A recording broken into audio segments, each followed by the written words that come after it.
어제 그 비공개 민주당 의원총회에서도 뭐 일부 의원들이 이런 의견도 있었다고 해요. 일부지만 사법부에 대한 불만을 왜 최상목한테 묻느냐라고 반대하게 됐다는 의견도 있었다고 하고, 또 하나가 한덕수 전 총리가 사퇴를 안 했으면 최상목 전 부총리 탄핵을 진행 안 했을 것이다라는 이 연관성은 어떤 연관성인 건가요? 그러니까 지금 어제 대법원에서의 판결 때문에 민주당이 매우 감정적으로 최상목 전 부총리에 대한 탄핵을 전격적으로 한 게 아니냐. 네. 지금 이런 이제 말씀들을 주고 계시는데 그것과 이것은 전혀 관계가 없는 사안입니다. 네. 방금 조승래 수석 대변인께서도 브리핑을 하신 장면이 나왔는데, 한덕수 권한대행이 사퇴를 표명하고 그러게 되면은 바로 다음에 이어서 받는 권한대행이 누가 되겠습니까? 네. 최상목 권한대행이 다시 되는 겁니다. 그런데 저희가 지난 3월 21일 최상목 권한대행 시절에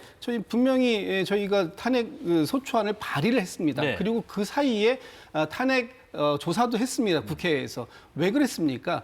이 최상목 권한대행이 대행 시절에 헌법을 위반하는 행위들을 했었단 말이죠. 그런 부분들에 대해서, 그리고 특히 지난 12.3 비상계엄 내란 사태 당시에 그 기재부 장관에게 주는 쪽지까지 받아서 그것에 대한 명령을 내렸던, 임무를 수행하려고 했던 그런 부분도 있었습니다. 네네. 그렇기 때문에 이 최상목 권한 대행 시절에 충분히 탄핵의 필요성이 있었고, 그 탄핵의 이유는 분명했다라는 부분이 있었는데도 불구하고 저희가 당시 한덕수 권한 대행 체제로 다시 돌아오면서 일단 이걸 유보했던 거예요.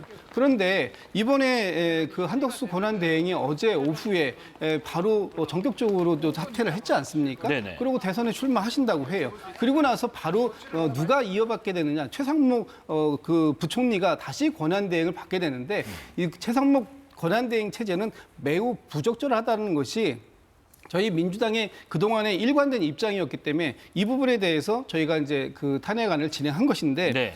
어제 이제 밤에 탄핵안이 올라가니까 최상목 그 부총리가 사퇴서를 제출합니다. 그런데 낮에 오후에 퇴근 그 한덕수 권한대행이 퇴임 선언을 하고 퇴근까지 한 사람이 갑자기 다시 권한대행으로서 사표를 수리하는 이런 기이한 행태가 또 벌어지게 되는 거예요. 만약에 네. 지금 책임을 묻겠다, 공직자에게 책임을 묻겠다라는 그런 방식이 탄핵이라는 거 아니겠습니까? 그 탄핵안을 총괄해가지고 이 책임을 물어대고, 그 만약에 헌법재판소로부터 탄핵이 인정된다면 이분에 대해서는 이렇게 명예로운 퇴직이 아니라 분명하게 법적 책임을 묻는 퇴직이 되어야 되는 겁니다. 네네. 그럼에도 불구하고 이걸 수리해준 한덕수 권한 대행도 문제가 저는 분명히 있다고 보는 것이고, 이 과정 속에서 예. 사퇴가 됐기 때문에 탄핵안이 처리되지 못했는데, 그런 이후에 다시 이제 그 차순위자인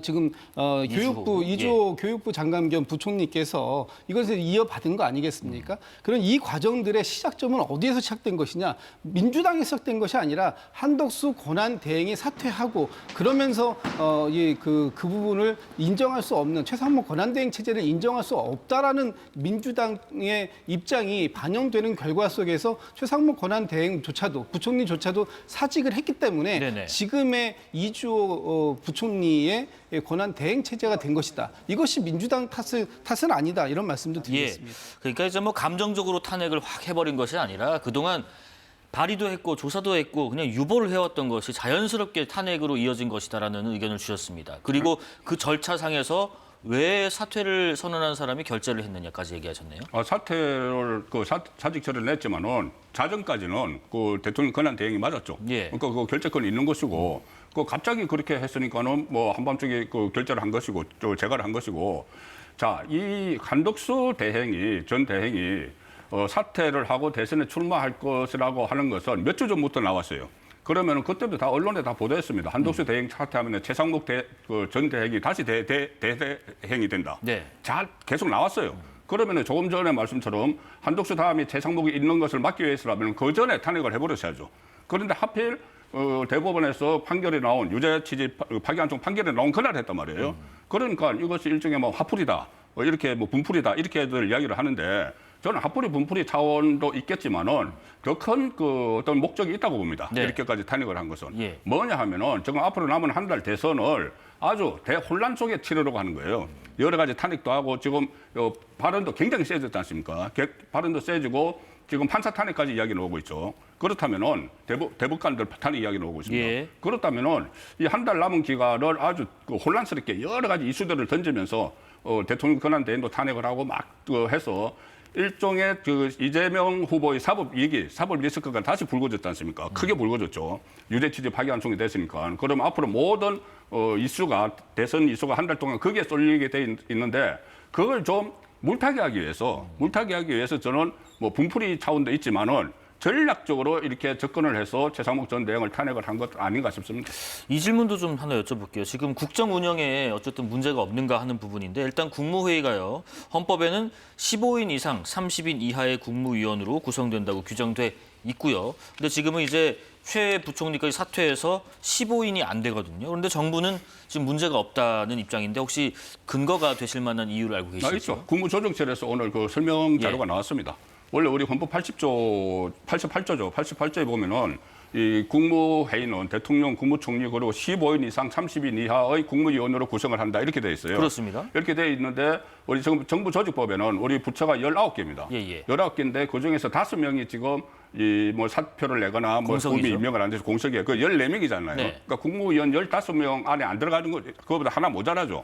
모자라면은 이제 국무회의가 마비가 돼서 나중에 이제 거부권도 행사하지 못하도록 하는 것이다. 뭐 이렇게 이야기를 하지만은 오늘 국무조정실에서는 마비가 안 된다는 이야기를 했어요. 뭐냐 하면은 헌법에서 이야기한 15개 이상 그 30개 이하는 그 부처 수라는 거죠. 그러니까 그 어떤 그 정도 유지를 해야 된다는 것이고 네네. 거기서 결연이 있는 거잖아요. 결연이 있어서 14명이 된 거예요. 그러니까 부처는 그대로 있는 거예요. 19개 부처는 그대로 있죠. 그래서 만약에 14명이 그 국무회의를 해도 이게 하자가 없다는 것이고 그전에도 그런 사례가 있었고 이명박 네. 정부 때도 또 하나 이걸 보시면 돼요.